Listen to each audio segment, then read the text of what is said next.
Richard Bazley is an Emmy-nominated film director with an extensive background in Hollywood animation. I started on Pocahontas, and then I was lucky enough on Hercules to become a lead animator, and I had 3 of my own characters. I ask him about that golden age of animation and why it ended. What I did and always loved and wanted to do doesn't exist in Hollywood anymore. Iron Giant flopped. Amazing film, but it flopped. We had gone from getting phone calls from Jeffrey Katzenberg, offering double our salaries and all that, and then within a few years, Disney had forgotten about 2D animation. I ask him about his transition to live action and his acclaimed short films, Censure and Confines. You guys do your thing. So this is my start.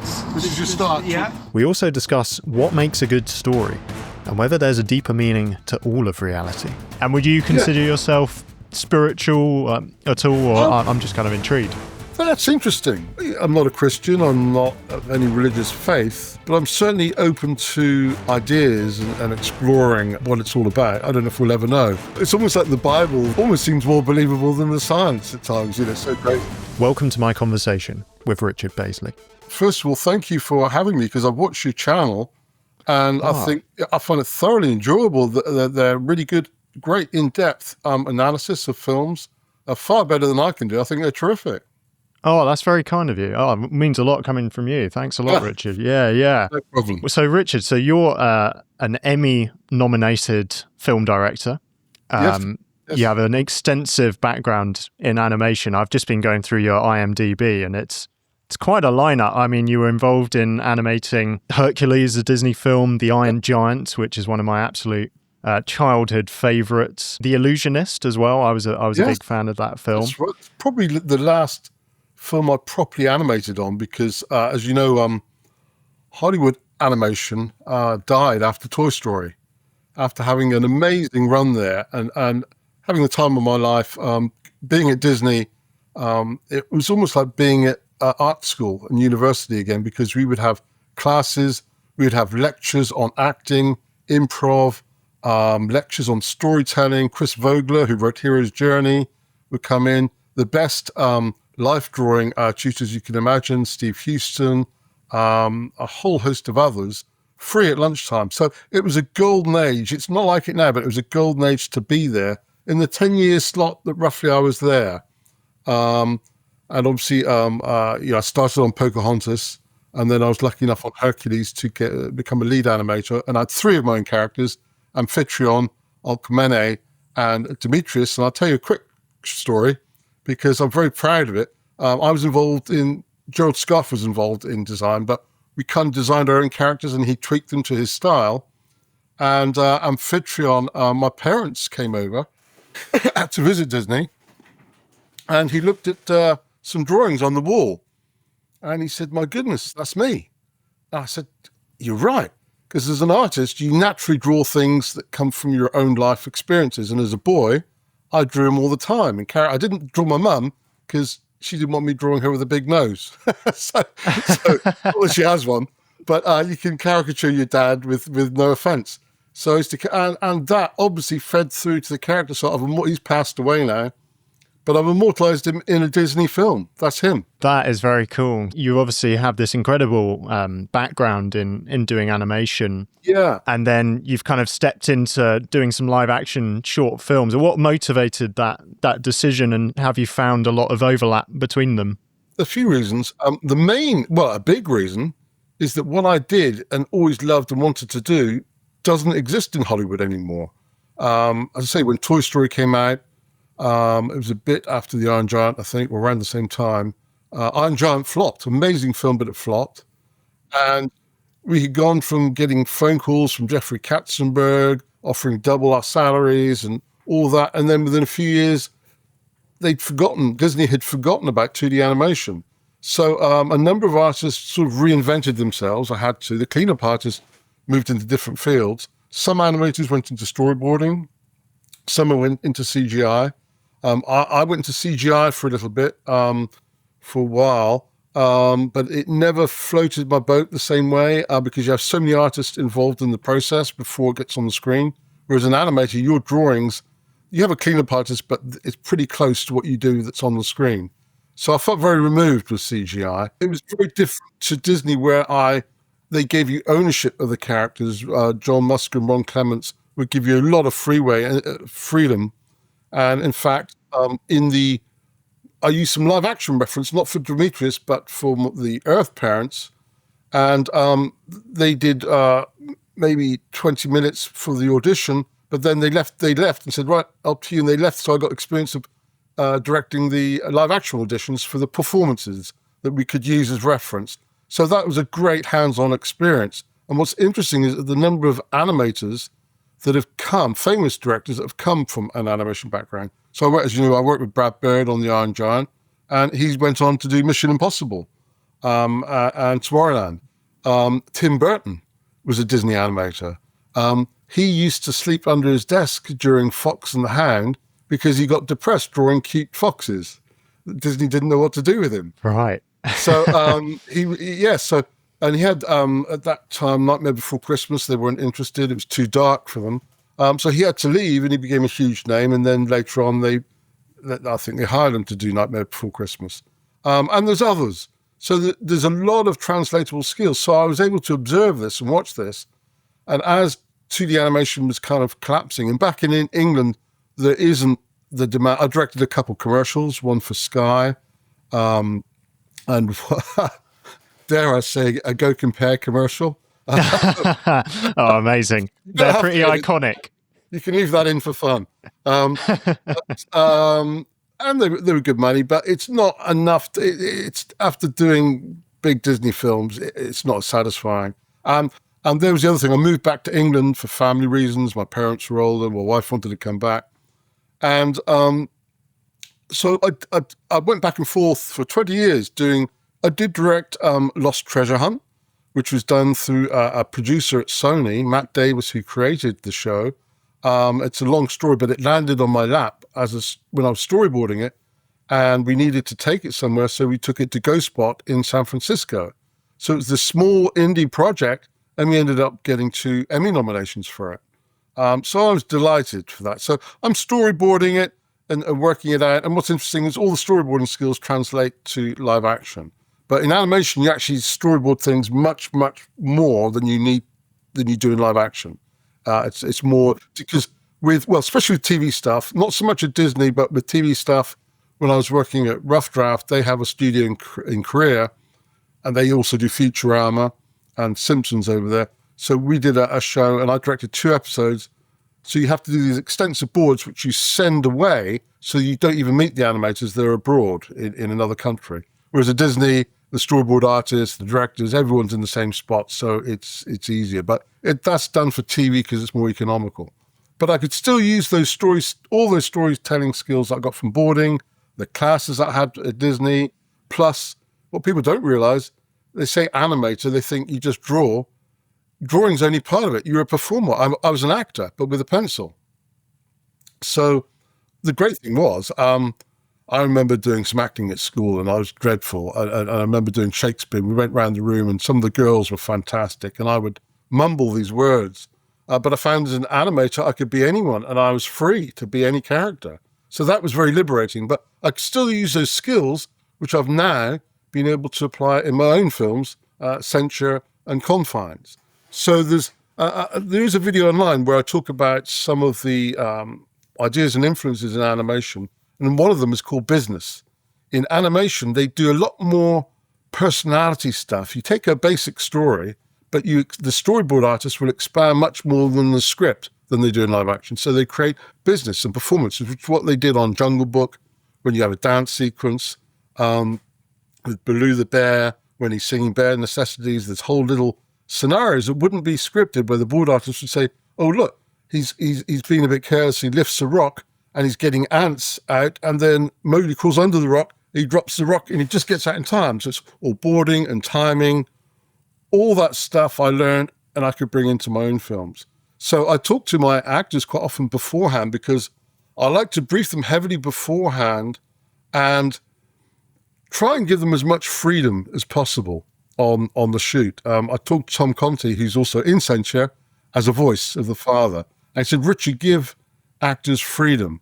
And what I found as an animator was when I went from Don Bluth Studios to Disney, at Disney, John Musker and Ron Clements suddenly gave me a lot more freedom than I was used to. So I had some ownership of the characters.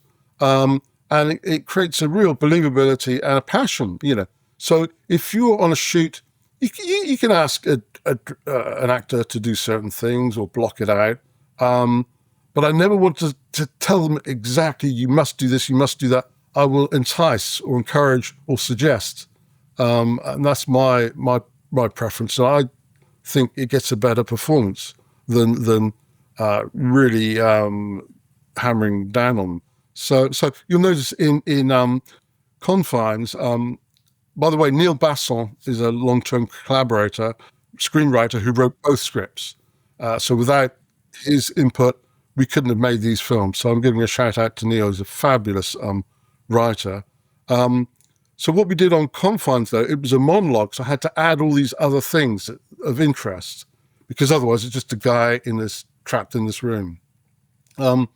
So I added different visuals. The skull is loss. The bird is guilt. And there was also a little bit of exposition. I don't like heavy exposition because the Hollywood films have to do a bit more heavy exposition because they, I dare say, appeal to a lower common denominator in the audience. They have to spread the net wider. So I briefed the actors, and I've got to do it in a way that I don't give away the story. But I talked to Luc F. Desjardins, who's the star of that film, and Vivian Taylor, who was in both films. And I set the scenario about, so I don't want to give away a story, but I just described what was going on and the situation, and I let them improvise the scene, and we filmed it, and we put it in the film. We weren't sure if we were going to at the time, but it worked superbly. So is that sort of those lessons I learned working with actors, improv, so all those skills I've been managed to bring over into my own filmmaking. Yeah, I'd love to talk in more detail about Censure and Confines. Should we start with Censure? Yes. Because one thing that struck me about that was its length is interesting. It's about 40 minutes, isn't it? Yeah. Which is kind of almost between short film and feature length. And I was kind of intrigued by that because I've actually made a 40-minute film as well. It's kind of TV episode length, I guess. So what was the thinking behind that? I'll tell you about that. Because to me, it's all about the idea. Like David, it's all about the idea. And there are so many rules out there from execs. You must do this, you must do that. But I like the idea to drive the creativity and what we do with it. So I talked to, originally we were going to do a 10-minute, 20-minute short. And Neil wrote the script. And it was 20 minutes. So okay. Because most festivals like their shorts under 20 minutes to get them in. But the thing is, I added a lot of other things. There's a dance sequence with On Top of the World, again with A.D. Chivers, and O'Connor, by the way, which I'll talk about in a minute, did an amazing job.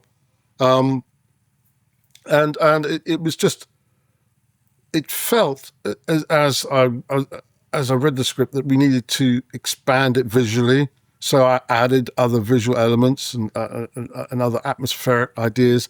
And normally, if you've got a TV series, it's normally you get a page per minute on screen, normally, because you've just got talking heads and that's it, normally. But with a film, we had a dance sequence and other elements to embellish. And when we shot the film, Joe, my DOP afterwards was laughing. He said, we've got probably about 60 to 80 minutes of footage.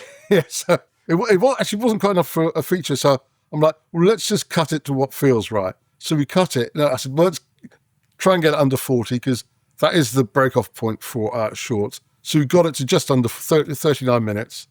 And, I undenied, and I did have a festival, a film festival sort of specialist say, or doctor, they call them, can you cut this down? And I looked at it and I said, no. This is what it needs to be. But my next film, I'll make sure we do a 20-minute one. But this one, I'm not hacking it up. So I put it out there and I thought, maybe we've blown it with some festivals, but we got it. It's won over 40 awards, Censure, so far. And, it's picked up awards in New York, LA, and over in Cannes at one of the festivals there. In fact, we went over with AD and Daniel Penny of Noise in Your Eye, and we picked up best score at the Cannes 7th Arts Awards. It was also screened in Beverly Hills as part of the Venice Shorts Festival, which we won. I'd have to check which one was best director, I think, best film, best indie short. And they said, "Oh, do you have a shorter version?" I said, "No, I don't." So they said, "Okay," because all the films they were showing, they only had a 2-hour slot, and we were taking up 40 minutes of that, and the rest of them were 10 minutes. So it's amazing they did that, and they played ours as the final film of the evening. And again, there's an online interview with a lot of my friends on there, and I was just delighted that I managed to get some of my friends to go along to see it. And it's Hannah Fletcher does the interview. She has a great YouTube channel as well and does a lot of interviews, but she's based over there in LA. Right. Yeah, and it's a very interesting concept because to me, you maybe wouldn't call it a horror film, but given the films I tend to talk about on this channel, it kind of made my ears prick up in a way, some of the themes in it, because it almost feels slasher adjacent in some ways. The idea of I don't want to spoil anything, but no, I was thinking about this. Because originally we did have a darker ending, I'll put it like that, which fits what you just said. But for a number of reasons, I said to the writer Neil, let's keep it psychological. Let's keep it more Hitchcock and implied, hence the ending. So it's still, I actually find a lot of horror films, the ones that scare me most are the ones that toy with me and play with me before I see any of that horror or gore. I find it more psychological, disturbing things far more scary than seeing bloodshed and all of that stuff. Totally. But it's definitely on the cusp there, and a dark film. And I think Connor handled the character superbly. One of my briefs to him beforehand, because I wanted the audience to empathize. I mean, he doesn't, okay, we can say, spoiler alert, he doesn't do a good thing, but we empathize with him because of the lambasting that he gets from his stepfamily. Thrown in there on top of that he has a speech impediment with his stutter. So we studied, I said, study Gareth Gates and how, he had such a severe stutter, but when he sang, it just disappeared. It left. Now we have something similar again, spoiler alert. He has this bad stutter, and the more agitated he gets, the more he can't get the words out. He's probably still got a sore throat from screaming at me earlier. Dad, is nothing. Just... He was screaming at me, Mr. Walker. But in that moment, in that sequence that you see, where he's relaxing himself and does the most phenomenal delivery on a speech, it's so cool. He relaxes and he can speak fluently. Do something creative and practical. Creative and practical. I think I managed that. So all of that stuff was discussed and worked out beforehand. Something interesting, and again, this is probably a slight spoiler, so we can cut it if you think it's too much of a spoiler. But this sense of, I'm reading a book at the moment called Men, Women and Chainsaws: Gender in the Modern Horror Film, which is which gave us the term final girl, which is often used of films like Halloween and Alien, where often it's a young lady who survives to the end and kind of overcomes the monster or the killer. Yeah. But this sense that often, she mentions in the book, that often the killer or the person who does the bad thing in a slasher film or a lot of horror films is confused about their gender identity in some way, whether they're cross-dressing or that kind of thing. Psycho. And you see it in Psycho, with Norman Bates, and also Silence of the Lambs with Buffalo Bill. Yeah. So I was wondering, you kind of play with that a bit in the film, and I'm obviously not raising this to demonize people who struggle with gender identity, but it is an interesting kind of outworking of this kind of agent of chaos in the story is unsure of who they are. I was wondering if you had how conscious that was. Well, originally, it wasn't that, what you said, a gender identity. and we had other things, but we needed something that his father was uncomfortable with and to cause that conflict. So we decided to go that route. And I think it worked because it is empathetic. It's not it's empathetic with that, and I've got friends who are like that. So it's nothing. It's in films we should be able to touch upon all conditions, all things, and not demonize them. But we should be able to play with all types of characters. So that's the route we went. Yeah, and Tom Conti, as you said, does a great job doing the dad's voice. So we should finally have them signing the contract by the end of the week. We'll see, eh? We've been here before. So I know him from Paddington 2, and he's Einstein in Oppenheimer, isn't he? Well, he did that just after our film. I think he got paid a little bit more than we got to those few minutes. Now I'll tell you right now, Tom did that as a favor for me. I wanted him in a film years ago, and I'll tell you what it is, called Icy Spiders. It's another feature project I've had in development for years. It was optioned by some Hollywood producers, and it was going the wrong direction, but thank God I've got that film back. But one of the things was I wanted Tom Conti as the star, but that film didn't happen. It still might one day, but I knew Tom Conti through that film, and I said to him one day, I said, "Look, I said I've had several projects just fall through and not happen, and I said I've just got to get out there. I've got a friend, John E. Fry, who's a partner now with me on these films, and he's a fantastic DOP. Did all the photography in Censure and Confines, and he's fantastic. I said, we've just got to get out and make a film. But this first film, Confines, we had some money. Censure, we didn't have any money. So I said, we've got no money, but it would just be your voice. He said, Richard, it would just take me 20 minutes. So he recorded it and sent it over. And I'm forever grateful to him. And one of the ways that the film came about was actually out of lockdown, because I came up with an idea that would be economical, with one actor on screen, all the voices off screen. And I talked to Neil about it. How are we going to do this? And, so this way we could just go out and make a film during lockdown and not worry about all the conditions that were put on filmmakers at the time. Now we came out of lockdown, and I said to Neil, the writer, I said, well, look, this is still a cool idea. Let's develop it. And then when I told him that Tom would come on and do a voice, that was the incentive for him to finish it. So he finished the script, and we literally went out and made it in a few days. And best thing I ever did. It was a wonderful experience. Unlike an animated film, if I did an animated short years ago, that took me a year, called The Journal of Edwin Carp, and Hugh Laurie did the voice. But I took too many shortcuts on that because it was animation. I did it in a year. In animation, and I just did it myself mainly, animation takes so long to craft and do it well. I should have taken years and years, but not as long. Richard Williams, who's the animation director on Who Framed Roger Rabbit, took 25 years to make The Thief and the Cobbler.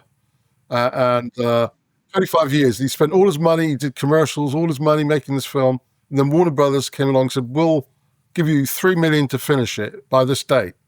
And he took the $3 million and he went over the date, and they took the film off him and edited it their way and destroyed it, really. Anyway, that's a side story. But so the other joy with live action is how much quicker you can get a result. I can imagine. Is that a bit refreshing for you now to be kind of working in that space? It's like, we could actually turn projects around a bit faster. We can turn them around. So we don't need a team of 100 people working 5 years. It's I love animation, but it's you need lots of money. So the live action, if I've got an actor on a shoot, I can just stop and say, let's try it again this way or this. If you're with an animator, they do rough blocking of a scene, but if it's not right, they've got to go away and re-rough it out, take another day. It could be several days to rework it, depending on the complexity. And in fact, when I was on Harry Potter, somebody sat next to me, I mean, it had to go through such a pipeline. It was a long, long scene, and it would keep. It didn't take them this long themselves, but it had to go away, come back, go away, come back to complete that shot. I think it took 6 months and was 100,000 for one shot. Oh wow! And what was that shot? What happened in that shot? Just out of interest. I'm trying to recall. It's a long time ago. I think it's the hippogriff running along behind some arches. I'm wondering if it's the arches composited, I may be wrong, in Laycock. I don't know. But it was so long ago. I was so focused on my own stuff then. But I much prefer making my own films and being in control, whereas on Harry Potter, I was a cog in a machine, and probably one of the few grey-haired cogs with tons of computers at frame store all lined up. I never even met the director. And he's a great director, so just to get the chance to make my own films. And I've been lucky to work with some great directors, the ones at Disney, Ron and John, and Brad Bird. So I've worked with some great directors and met some old veterans who are fabulous. There was a guy called Victor Habouche who designed the Thorn Forest in Sleeping Beauty. And he came out of retirement on Iron Giant to do art and visual development, because Brad Bird knew him. And I got to know him, and he had left after Sleeping Beauty came out. It cost $3 million, I think, and it bombed. So they laid off 60% or more of the staff. So he was laid off with a lot of the others. And he went off into live action, but doing commercials. So he had his own live action studio making commercials. He made a lot of money doing it. And I think his claim to fame was Kibble and Bits, which was a dog food or something, and a McDonald's advert. But he never made his own live action feature, which is a shame. But I was able to pick his brains a lot. And I used to go down to his place down in Santa Monica. He had a penthouse suite at the top down there, and he had the whole top floor with a massive studio, and he was spending his later days just painting. And I've got some prints of his in my house now. So a lot of those guys that I met at Disney were fabulous artists in their own right, lots of them. So all those people that I met and picked their brains, he helped me with some storyboard ideas, and you just pick their brains. Irreplaceable. It's amazing time.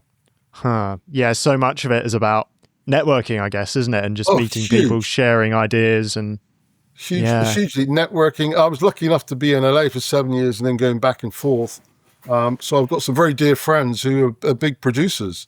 Howard Kazanjian, who produced Raiders of the Lost Ark, Return of the Jedi, is a dear friend. Mario Kazar, who produced the first Rambo, First Blood, Terminator. In fact, I don't know if you can see behind, I've got a DVD signed there of First Blood to Richard.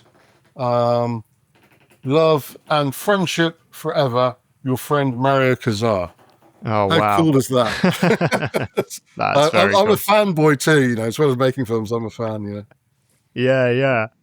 And to move on to Confines, which we talked about a bit already, but this is you did get this one under 20 minutes. We did, But I was very struck by, as you say, the kind of most of it playing out in this cell, but cutting away to these very expansive scenes. The maze in particular really stayed with me.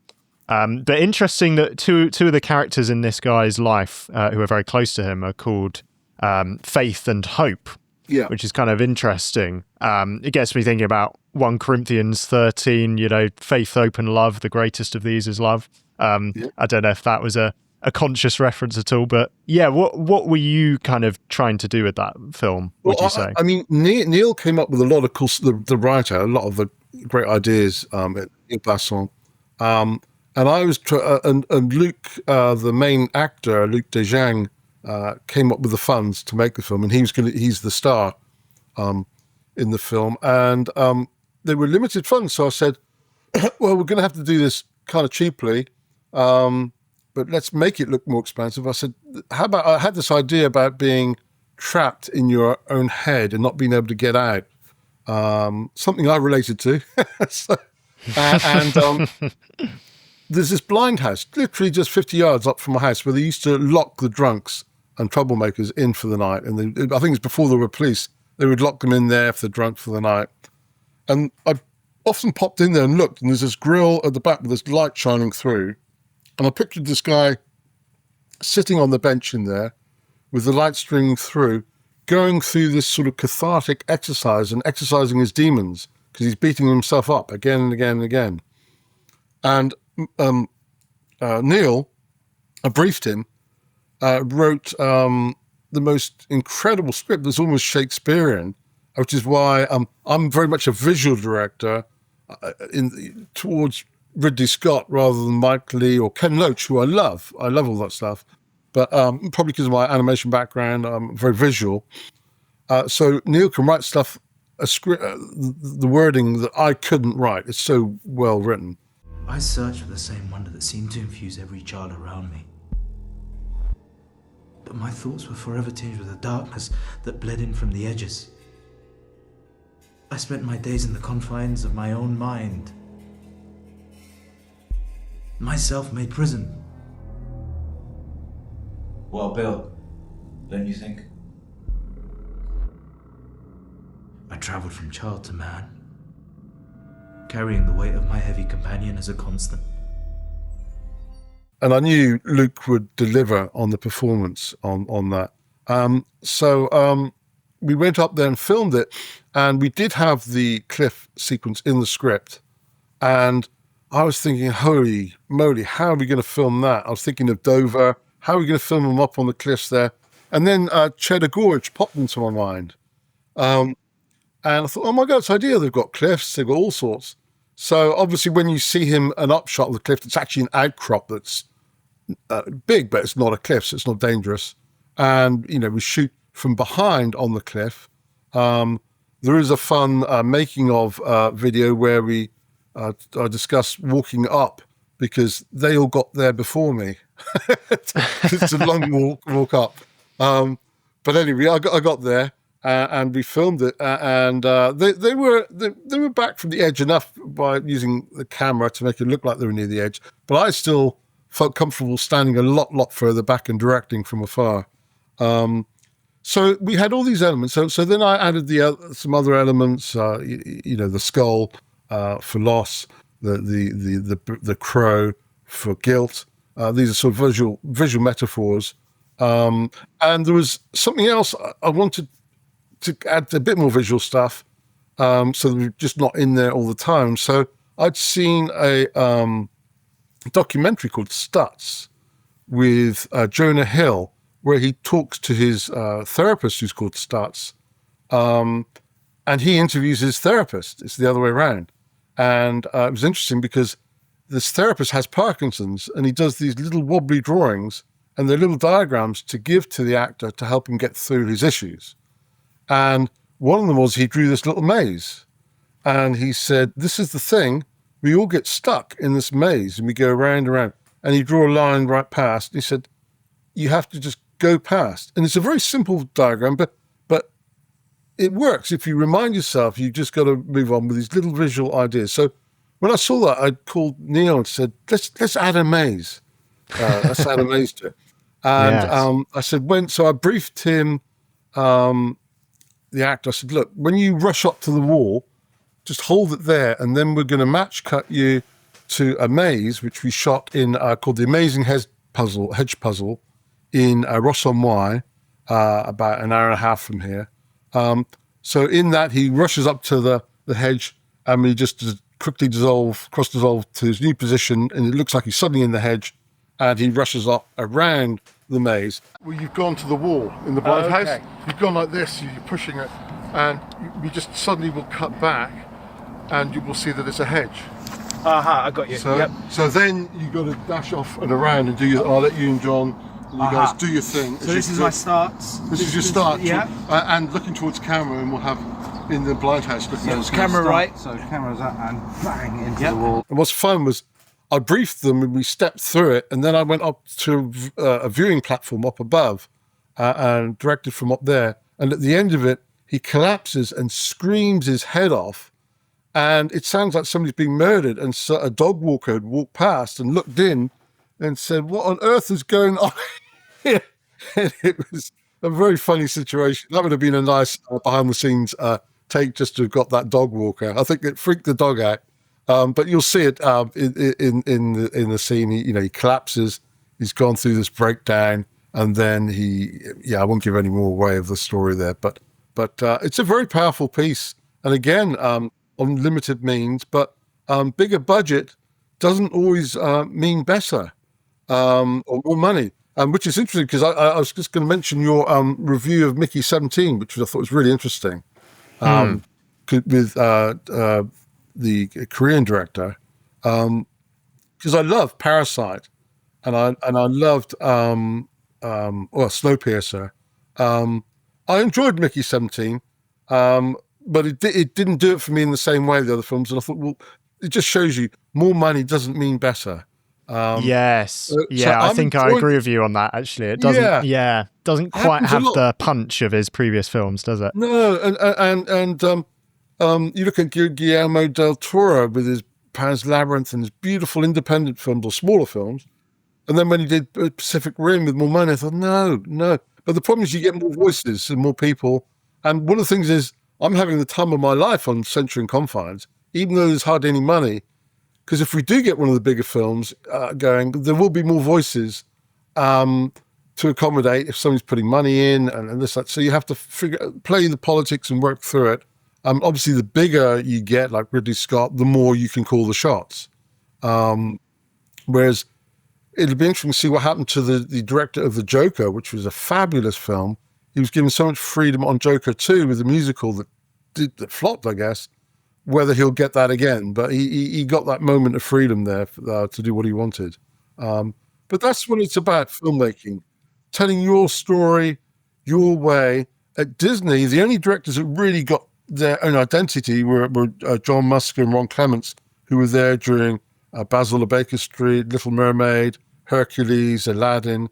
They had an identity, but most of the other directors at Disney on the other films didn't really have their own identity because they're working with executives. They do one film and that's it.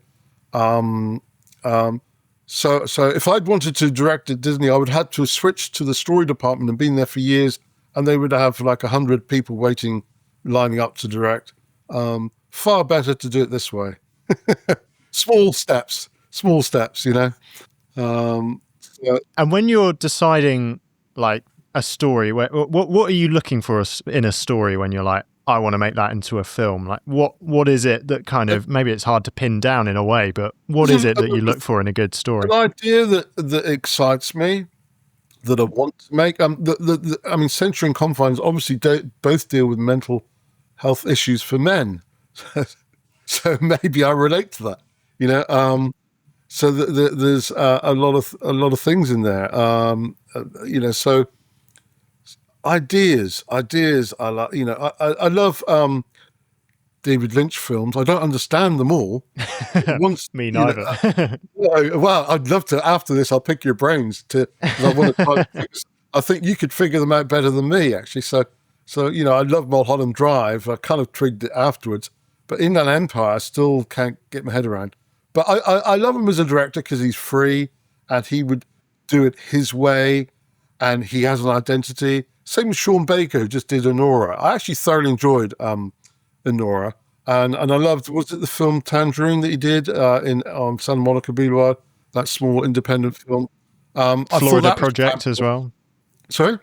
Florida Project as well. Was that Sean Florida Baker, Project. I think? Yeah. So I think he's fabulous because in his speech he talked about independent filmmaking, although he did get $6 million to do Honora, I think, and they spent $18 million on advertising, and that worked. Okay. Yes. But he talked about how the pressure from execs to use big names.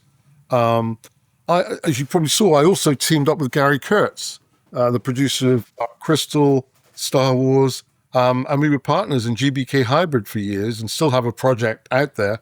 But he would tell me, and he said on the first Star Wars, they weren't big names, the people at the time. Harrison Ford wasn't known. So he was one of the old wise producers. I was able to pick his brains again, So sadly, he passed away a few years ago. So, but he was a dear friend and a mentor. Censure and Confines, I see as baby steps towards a goal because I've got some other bigger projects in the works. The next one I want to do is called Bambola. That would star Vivian Taylor, who's a fantastic Glaswegian actress. And in the other films, she had small parts, but this one, she is the star. And she is, because I know how good she will be, because I've worked with her. And it's a fabulous script. It's sort of more back in the realms of Censure. It's about with a female lead. There's a lot of interesting artwork that I've been doing, and I'm talking to a number of producers. And I'm hoping it started as a short, but the script came in at 30 pages, and I said to Neil, "Well, looking at what happened to Censure, this would end up being a 60-minute film, and then it falls well between a short and a feature. So let's just go for it. Let's go for a feature. So hopefully we can get it over an 80-minute film as a feature. It will still be micro budget, but I've got a producer not that far away that's interested in putting in money. And I can't say the name of the American producer, but a big name that's interested, but we'll see where that goes. But it's called Bambola. There's a Facebook page, and it'd be the same team, and we can do it on a very limited budget, but really make it a stunning film. So that's the next one for me. And then there's other big ones afterwards. The Chimeran, which was developed with Gary Kurtz, which is a cross between Planet of the Apes and District 9. And that's been out there a long time. So those things take a long time, if they happen at all. So whilst that's out there and we're pushing and trying, sadly Gary's not out there to push it anymore, but I've got another producer on that. So it's all steps. But having said that, if they don't happen for a while, I'm still happy to make another short film for the hell of it, because I love it. Yeah, for the love of the craft. No, that's really encouraging to hear. Yeah. Yeah, just out of interest, and you don't have to answer it, but you probably know on my channel I'm often talking about films through a kind of theological lens. And would you consider yourself spiritual at all, or I'm just kind of intrigued? That's interesting. Tradition in the past, I haven't been. I'm intrigued with David Lynch, although I guess it's spiritual in a way. In that I was looking at his transcendental meditation that he was big into. And I've tried. I haven't been able to crack it yet or do it. I'm fascinated by a lot of the programs about astrology and you look at it all and you think, how incredible is that? How can this just be random? But I'm not a Christian. I'm not of any religious faith. But I'm certainly open to ideas and exploring what it's all about. I don't know if we'll ever know. We're all sort of guessing and trying to find answers. And science, there's so much it cannot answer. And the funny thing is, some of the science where they talk about a singularity and how it started off barely visible, and from that singularity, within seconds, you had the Big Bang, or they call it something else before the Big Bang happens. How is that possible? It's almost like the Bible. The day was created, the world was created in so many days, and then there's their rest. Almost seems more believable than the science at times. It's so crazy. But no, are you particularly spiritual then? In Yeah, well, it's funny. I probably wouldn't naturally be drawn to that sort of thing. But for me, I just find the person of Jesus specifically incredibly compelling.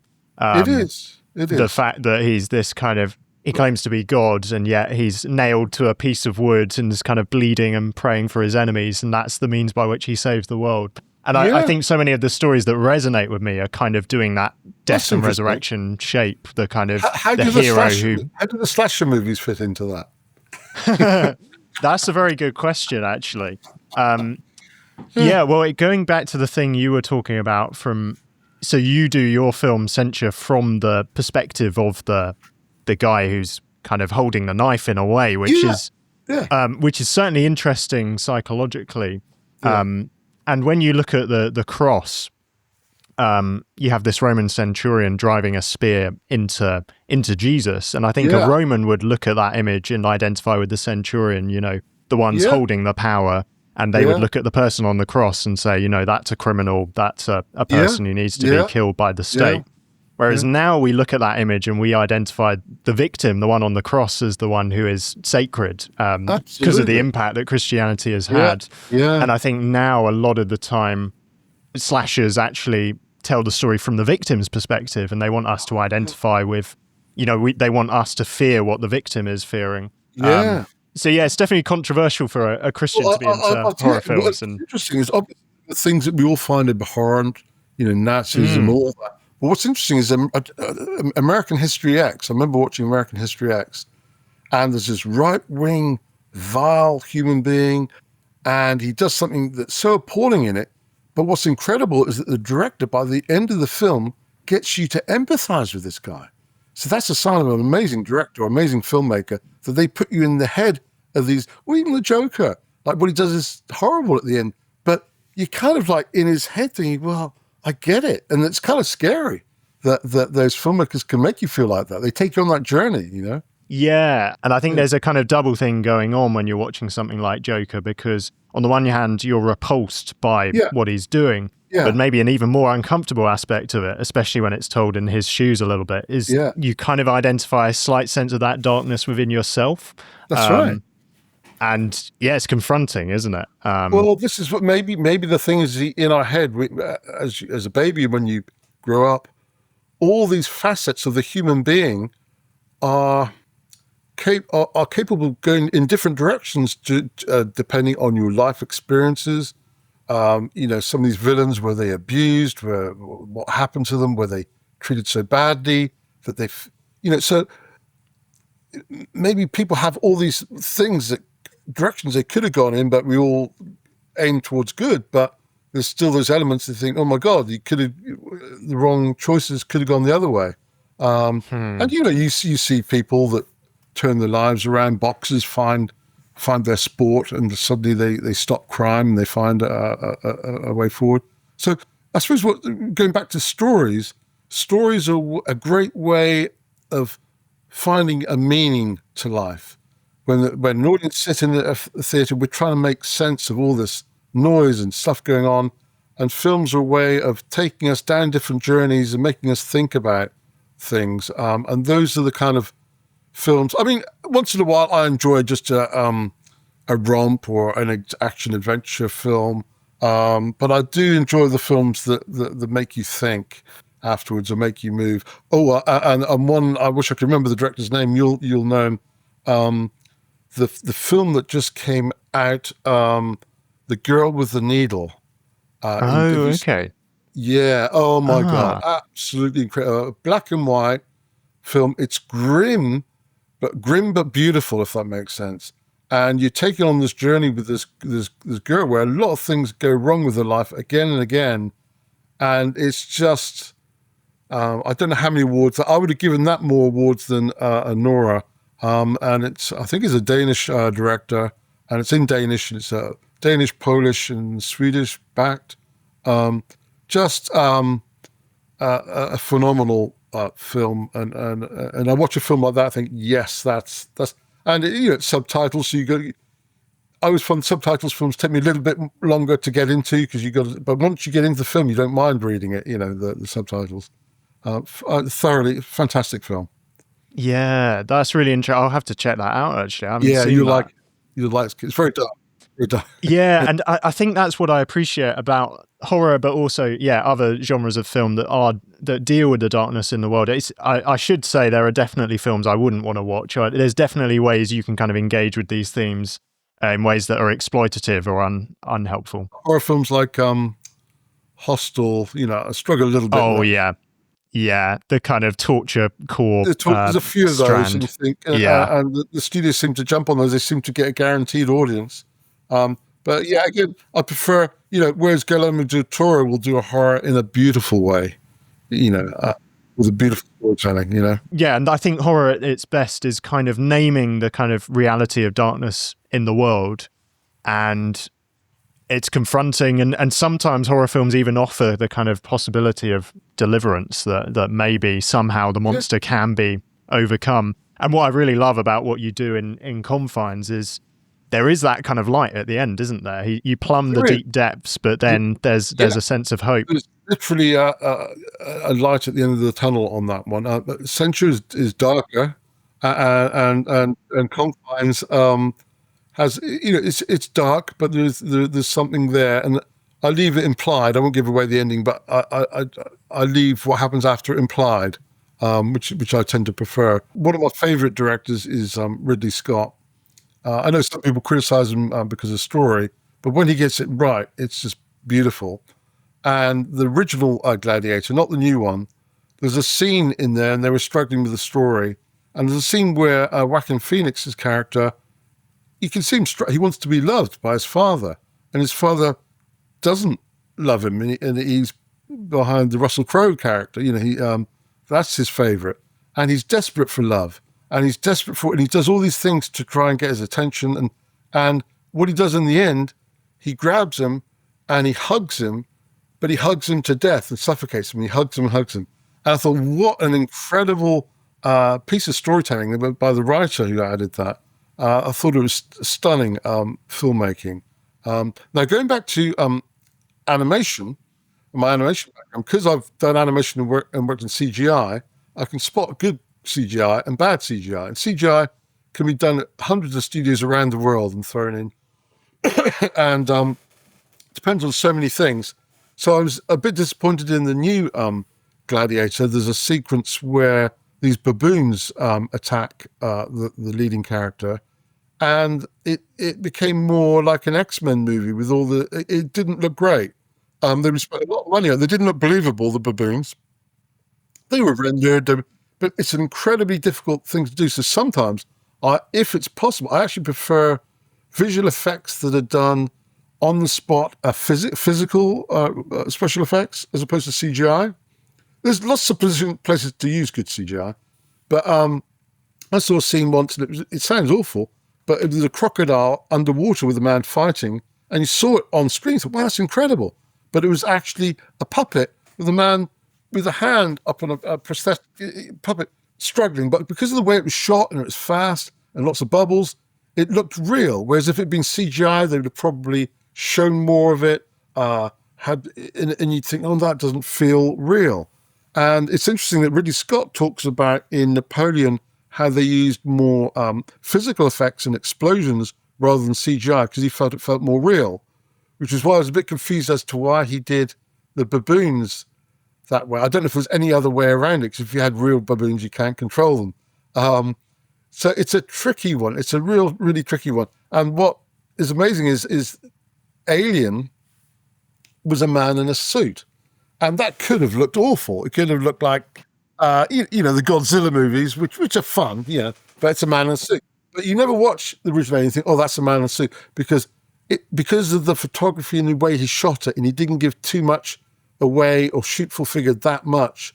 So you'd see just the head and the mouth, you'd see different shadows, all those things. If they're implied, they're often better than if you show it. And same happened in Jaws. The mechanical shark broke down during the shoot, so they hardly used any of the footage. It was a blessing in disguise because you had loads of points of view of the shark underwater with that amazing piece of music. Da da da. Far better than showing the shark, to imply it. It's much better. And Hitchcock understood that. He would always imply things. And it's something that happens with a lot of modern films, is they chuck the kitchen sink in at you in the first few minutes, and you see all these CGIs, all these vampires flying around in the first minute, and you kind of like blown the excitement of building up to that, Yeah. Less is more a lot of the time. Less is more. Yeah. Less is more. That's it. Well, Richard, this has been an absolute masterclass. You've been very generous with your time. Oh, no. I've really enjoyed chatting to you, and I hope we can again, and about other films, when we make them.